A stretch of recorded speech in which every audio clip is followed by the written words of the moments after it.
코로나19로 참 우리가 답답한 시절을 보내고 있습니다.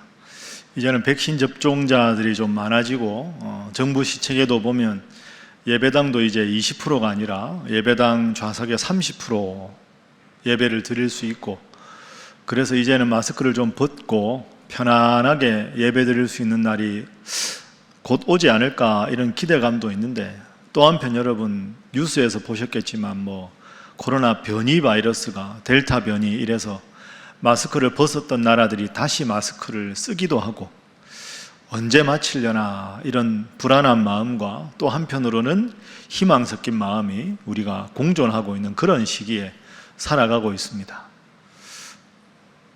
왜 코로나 바이러스가 이렇게 모든 세상을, 사람들을 힘들게 하는지 원인 분석이 제대로 되지 않은 채 갑갑한 날을 보내고 있습니다. 우리 모두가 힘들고 어려운 시기를 겪고 있지요.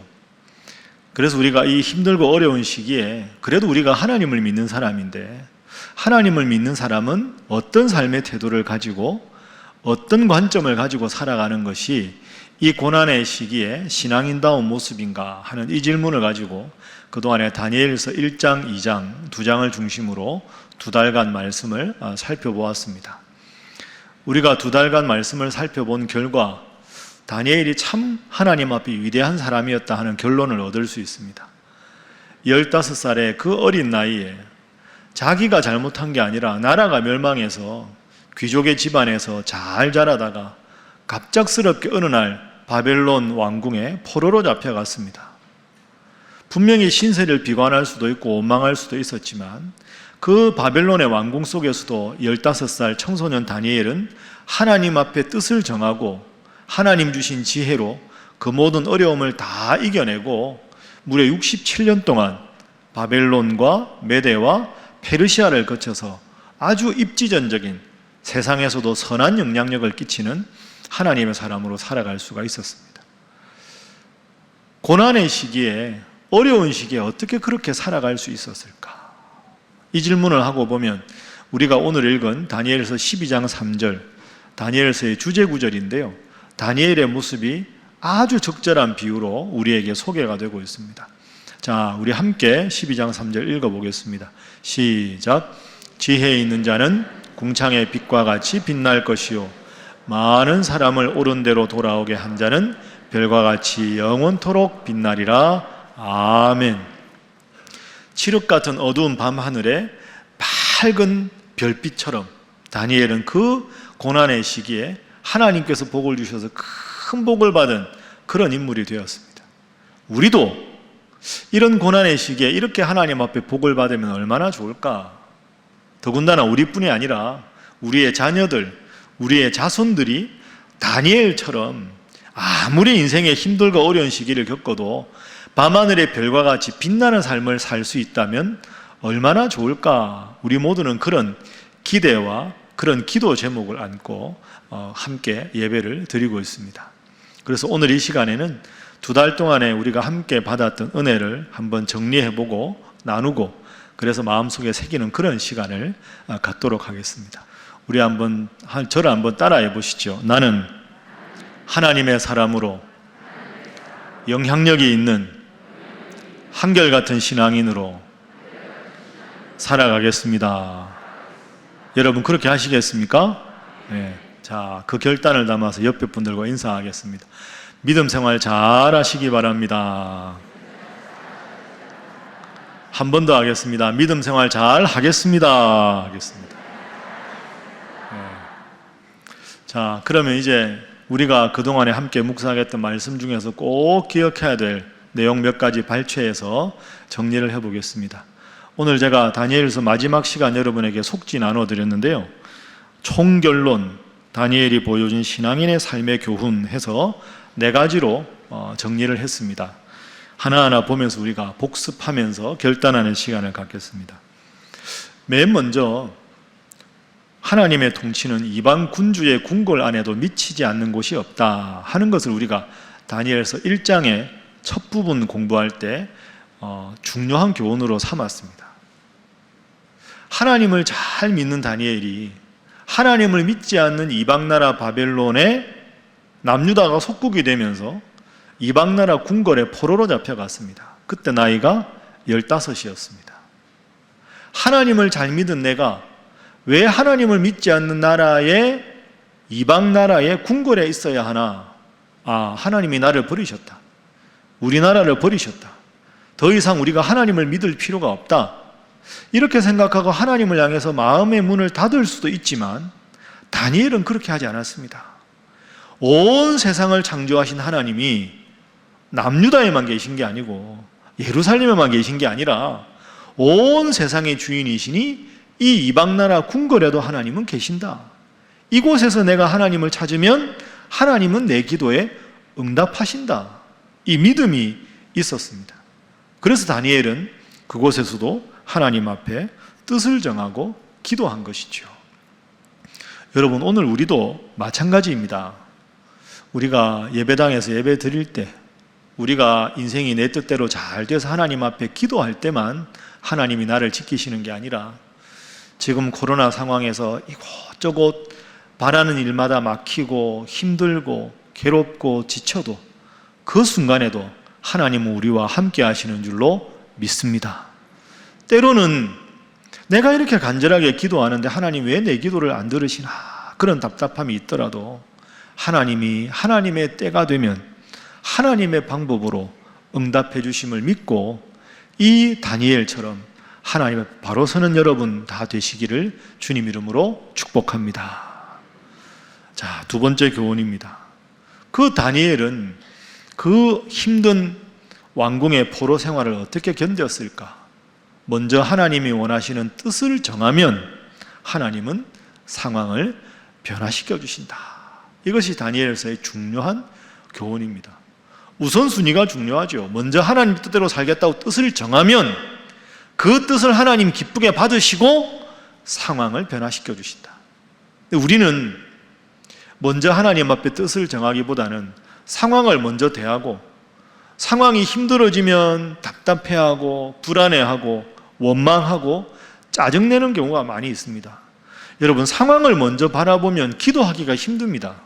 내 뜻대로 되지 않는 상황이면 마음이 갑갑해지니까 하나님께 기도가 안 나오죠. 그러나 다니엘이 우리에게 가르쳐 주는 것은 상황을 바라보기 전에 먼저 하나님 앞에 바르게 살겠다고 뜻을 정하는 일이었습니다. 그래서 다니엘서 1장의 제일 중요한 요절이 오늘 읽은 1장 8절 말씀입니다. 여러분 꼭 기억하십시오. 자, 1장 8절 함께 읽어보겠습니다. 시작. 다니엘은 뜻을 정하여 왕의 음식과 그가 마시는 포도주로 자기를 더럽히지 아니하리라 하고 자기를 더럽히지 아니하도록 환관장에게 구하니. 아멘. 배경을 잠시 한번 복습해 볼까요? 다니엘이 그 바벨론 왕궁에 포로로 잡혀가 있는데 다니엘과 친구들만 있었던 게 아닙니다. 바벨론이 세계적인 제국이니까 그 점령한 나라에 다니엘 같은 청소년 엘리트들을 다 왕궁의 포로로 모았습니다. 그들 중에 정말로 지혜롭고 지식이 탁월한 자들을 느부갓네살 왕의 신하로 삼기 위해서입니다.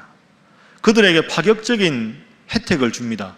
왕이 먹는 그 바벨론 제국의 산의 진미와 포도주를 마음껏 먹을 수 있도록 해줍니다. 근데 여기에 다니엘의 고민이 있습니다.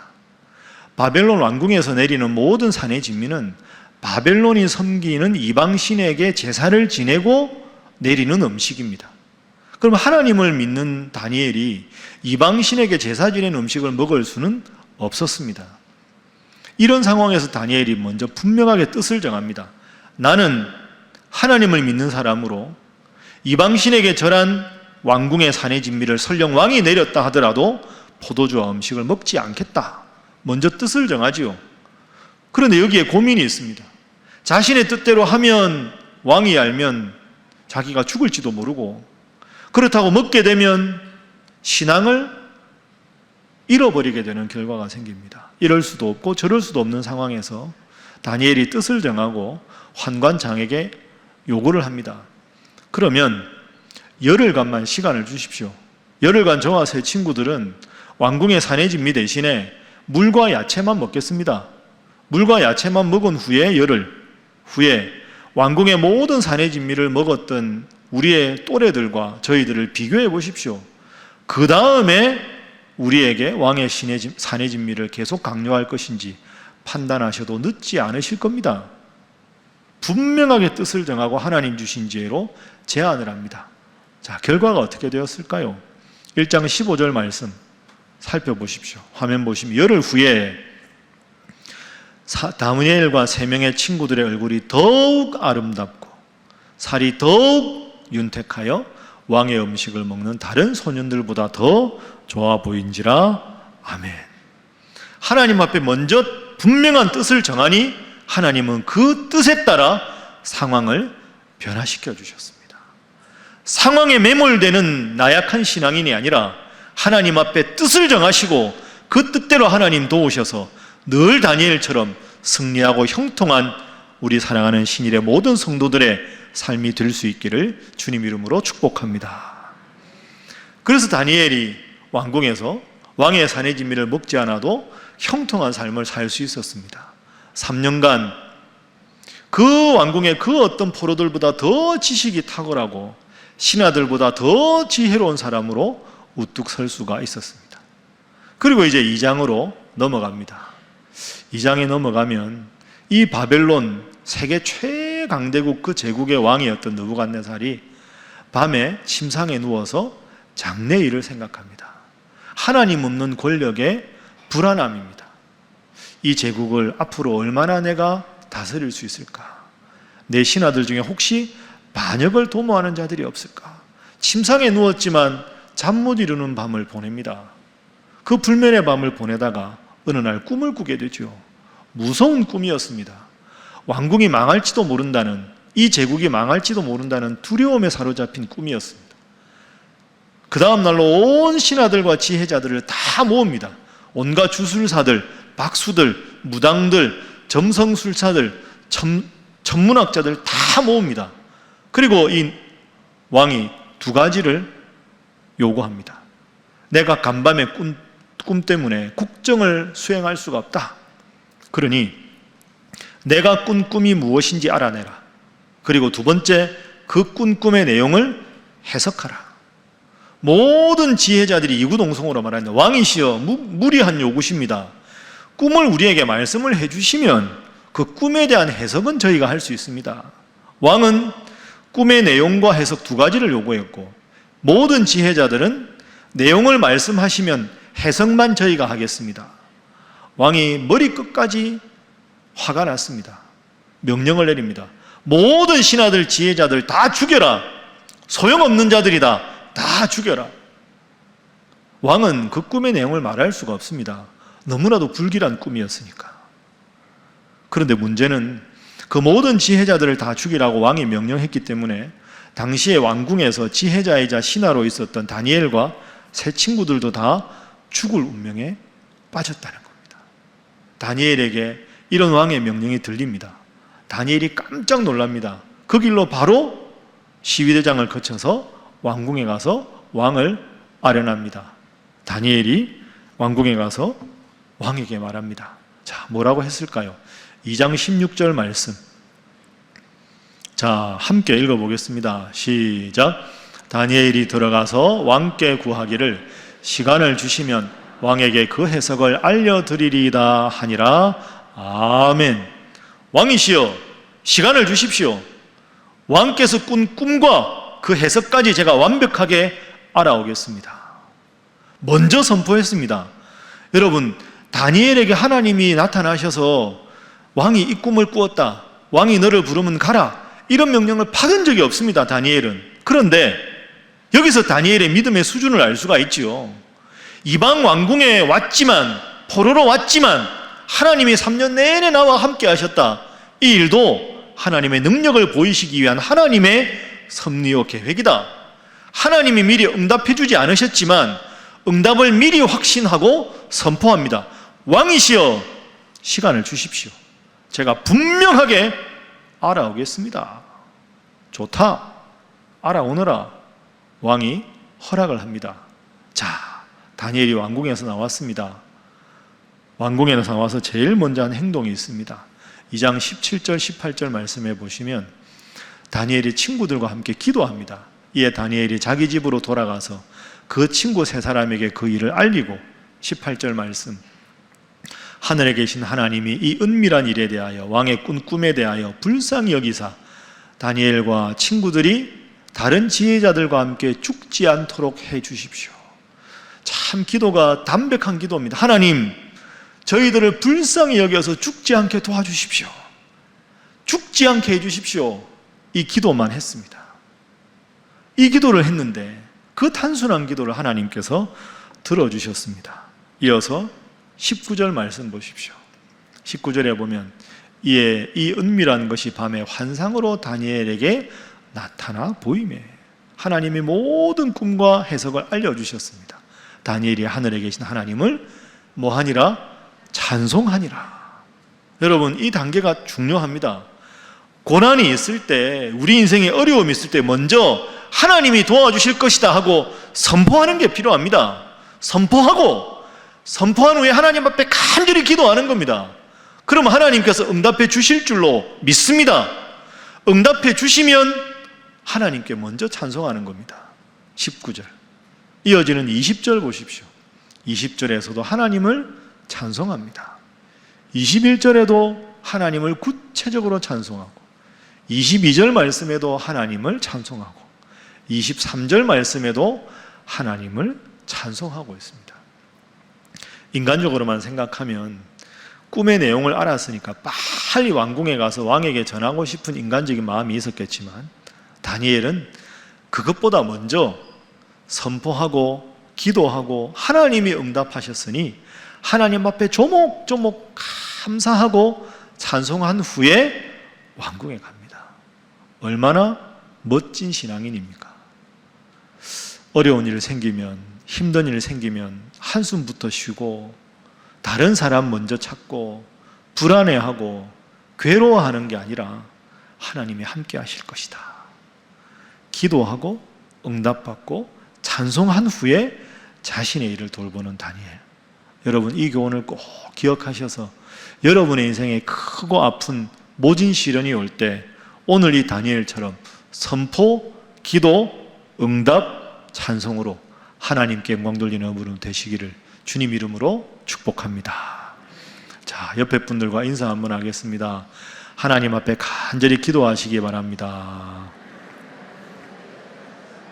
자, 한 번 더 합니다. 하나님께서 분명히 응답해 주십니다. 하겠습니다. 그러니까 다니엘의 이름이 이제 왕궁에서 널리 알려졌습니다. 탁월한 신하, 탁월한 지혜자, 하나님이 함께하는 자다. 그런데 다니엘의 위대한 점은 여기서 그치지 않습니다. 우리가 해야 될 기도 제목이 있습니다. 네 번째입니다. 우리도, 우리의 자녀도 다니엘같이 되게 하소서. 따라하겠습니다. 우리의 자녀가 다니엘같이 되게 하소서. 여러분 믿습니까? 우리 자녀가 이렇게 다니엘처럼 되면 얼마나 우리가 행복할까요? 자, 여러분 자녀들 중에, 자손들 중에, 우리 신일교회 자녀들, 자손들 중에 이런 다니엘과 같은 인물들이 나오면 많은 사람들이 얼마나 신앙생활 열심히 하겠습니까? 야, 하나님을 믿으면 저런 복을 받는구나. 그게 전도 아니겠습니까? 다니엘의 마지막 모습 보십시오. 다니엘과 세 친구가 하나님께 받은 것이 있습니다. 여러분 자녀들 위해서 꼭 기도할 때 이 세 가지 놓고 기도하라고 일러드렸는데요, 다시 한번 기억해 보시죠. 1장 17절 말씀 보십시오. 하나님이 이 네 소년 다니엘과 세 명의 친구들에게 학문을 주시고 모든 서적을 깨닫게 하시고, 이것은 세상적인 지식을 말합니다. 믿음 생활만 열심히 할 게 아니라 열심히 공부도 해야 된다는 거죠. 학문을 주시고 모든 서적을 깨닫게 하셨다는 것은 지식을 주셨다. 세상의 지식. 두 번째는 하나님으로부터 오는 지혜를 주셨다. 거기다가 다니엘은 모든 환상과 꿈을 깨달아 알 수 있는 영적인 능력을 주셨다. 여러분 자녀를 위해서 이렇게 세 가지를 놓고 기도하십시오. 따라해 보시죠. 지식, 지혜, 영적인 능력. 이렇게 붙잡고 기도하십시오. 하나님, 다니엘처럼, 다니엘의 세 친구처럼 우리 사랑하는 자녀, 자손에게 세상적인 지식도 주시고 하나님으로부터는 지혜도 주시고 영적인 능력도 허락해 주옵소서. 그렇게 해서 그 아이들이 다 다니엘같이 되면 얼마나 멋진 존재가 되겠습니까? 그리고 이 왕에게 큰 상을 받습니다. 그 꾼 꿈과 그 해석을 탁월하게 했으니까. 느부갓네살 왕이 이렇게 고백합니다. 2장 47절 말씀해 보십시오. 왕이 다니엘에게 이렇게 말합니다. 이야, 다니엘, 너 섬기는 하나님 참으로 모든 신들의 신이시다. 바벨론 왕이 섬기는 신이 따로 있는데 하나님의 이름을 높입니다. 모든 왕의 주제시다. 내가 능히 이 모든 은밀한 일을 나타내었으니 너로부터 온 것이 아니라 너의 하나님으로부터 온 것이니 하나님은 참으로 대단한 분이다. 이방신을 섬기는 왕이 하나님의 이름을 높이고 있습니다. 하나님을 믿는 한 사람이 바로 섰을 때 하나님을 믿지 않는 사람들이 이야, 참 하나님 위대한 분이다, 하나님 대단한 분이다, 그렇게 하나님의 이름을 높이는 세상에 선한 영향력을 끼친 자가 바로 다니엘이었습니다. 그리고 다니엘에서 2장이 끝나느냐? 아닙니다. 다니엘은 참 마음이 따뜻한 사람이었습니다. 배려하는 사람이었습니다. 왕에게 큰 상을 받거든요. 자, 이어지는 48절 보십시오. 왕이 다니엘을 높여서 귀한 선물을 많이 줍니다. 그리고 바벨론 땅의 모든 지방을 다스리는 왕 다음 지위를 다니엘에게 허락해 주십니다. 감사합니다 하고 나오지 않습니다. 그 다음 49절 말씀 보십시오. 왕이 또 다니엘의 요구대로 지난주에 살펴보았죠. 사드락과 메삭과 아벳느고 세 친구에게 바벨론 지방의 일을 다스리게 해주십시오. 각 도의 도지사가 되게 해주십시오. 다니엘이 요구합니다.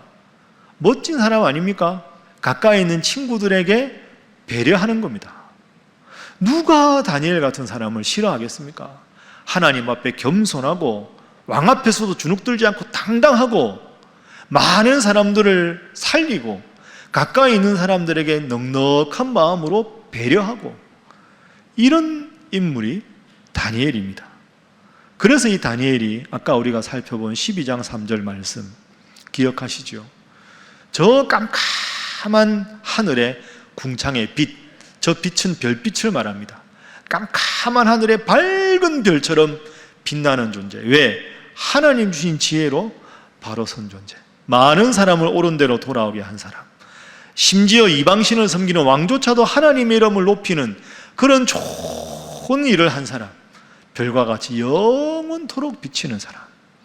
여러분, 여러분의 자녀들이, 여러분의 자손들이 이 다니엘처럼 별과 같이 영원토록 빛나는 자들 될 수 있기를 주님 이름으로 축복합니다. 네. 그렇죠. 옆에 분들과 인사하겠습니다. 다니엘과 같은 훌륭한 자녀들, 자손들 많이 나오기를 바랍니다 하겠습니다. 자꾸 이런 축복은 서로 해야 되는 것. 제가 다니엘서 1장, 2장으로 2달 설교하면서 매일 들었던 찬양곡이 하나 있습니다. 참 다니엘서를 이렇게 준비하면서 이게 바로 다니엘의 고백이다. 이 찬양의 가사가 다니엘의 고백이다. 늘 자주 목양실에서 부르고 들었던 곡, 너무 은혜로운 곡이라 제가 여러분들에게도 소개를 하고 싶습니다. 제가 가사 한번 불러드릴 테니까요. 가사 한번 잘 들어보십시오.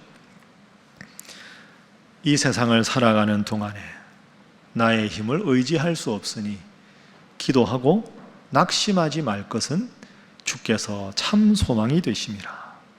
하나님의 꿈이 나의 비전이 되고 예수님의 성품이 나의 인격이 되고 성령님의 권능이 나의 능력이 되길 원하고 바라고 기도합니다. 주의 길을 걸어가는 동안에 세상의 것 의지할 수 없으니 감사하고 낙심하지 말 것은 주님께서 나의 참 기쁨이 되심이라. 하나님의 꿈이 나의 비전이 되고 예수님의 성품이 나의 인격이 되고 성령님의 권능이 나의 능력이 되기를 원하고 바라고 기도합니다.